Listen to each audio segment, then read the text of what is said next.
Big picture thinking. Nature is a wonder. Have you ever noticed stunning parallels from vastly different fields? Let me give you a few examples. One example is the connection between thoughts and electricity. Thoughts and electricity? One seems more like soft skills and the other seems like hard skills. The two seem so different. I put air quotes around different for a reason, because they aren't as different as they seem. Electricity is the movement of electrons towards a certain direction. The battery is responsible for direction of the flow. Conductor allows the flow. Insulator protects the conductor from the environment. Likewise, similar with people. Opinions are the movement of thoughts towards a certain direction. The life purpose, or lack of it, is responsible for the direction of the flow. Mind allows the flow. Thick skin protects the mind from the environment. By drawing on some of these parallels, who knows, maybe more conviction is built towards standing up for yourself.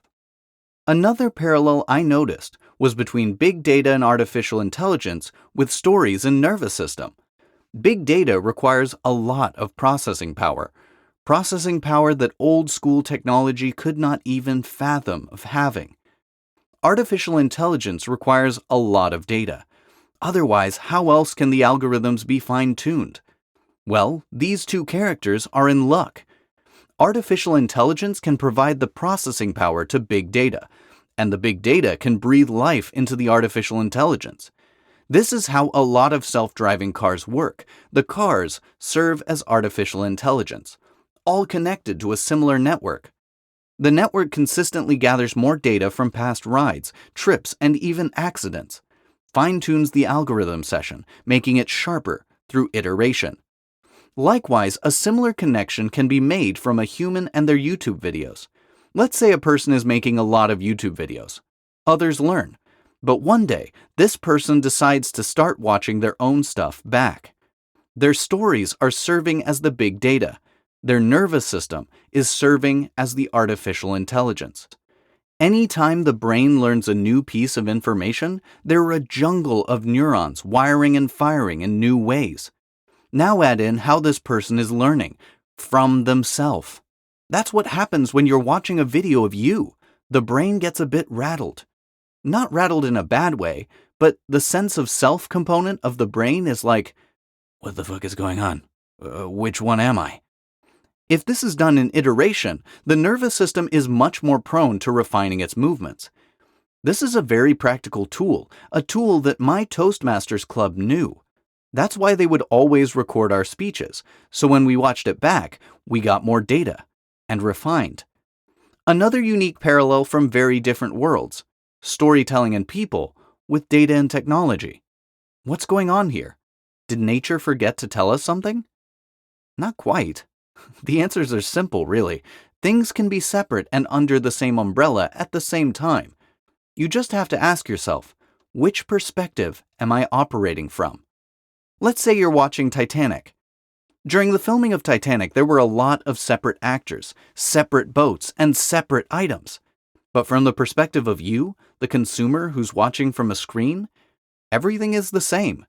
Rose, Jack, Titanic look different. Yes. But from your perspective, these are just different colored pixels under the same screen. Likewise, all these soft skills, storytelling, hard skills, technology, look different. Yes. However, they're all simply different colored pixels under the same screen, aka the superset. I believe we are all capable of getting a vision of the superset and allowing it to lead to practical benefits. How do I do that?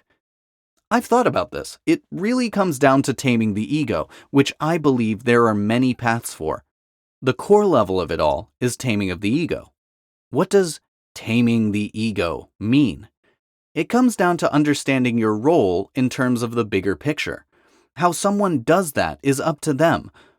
What I've noticed is that the process can be systemized. One way to systematize the ego taming process is by becoming a creator of some sort.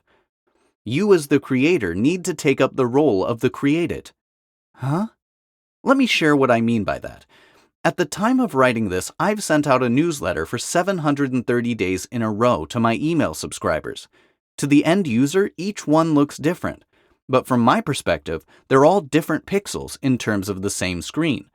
Well, after noticing this little universe that is being created with the newsletter, I'm staring at it from the role of the creator.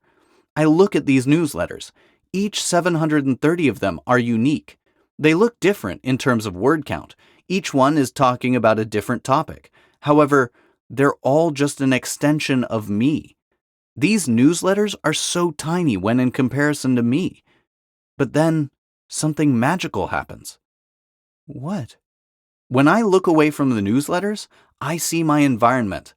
And now a part of me thinks, wait, am I a newsletter in terms of an even bigger picture? It's one thing to say it poetically. It's another thing for the perception to morph around this idea on a very deep level. The feeling of being small doesn't mean being a pushover. It's the opposite. It gives a power of knowledge. By understanding the hidden connections from my newsletters, the mind was capable of seeing these subtle hidden connections in nature. This is a systematic way to tame the ego, but it doesn't have to be a process. I've seen people who went through a bad heartbreak and automatically their ego was tamed. Some had a change of paradigm when they had a kid. Now they understand their role in terms of the bigger picture. All in all, anyone can get access to big picture thinking. Black, white, woman, man, tall, short, etc. It doesn't discriminate. When you see someone who is great, highly creative, or a borderline genius, then it's safe to assume that this person is seeing the screen which holds the pixels, not just the separate pixels.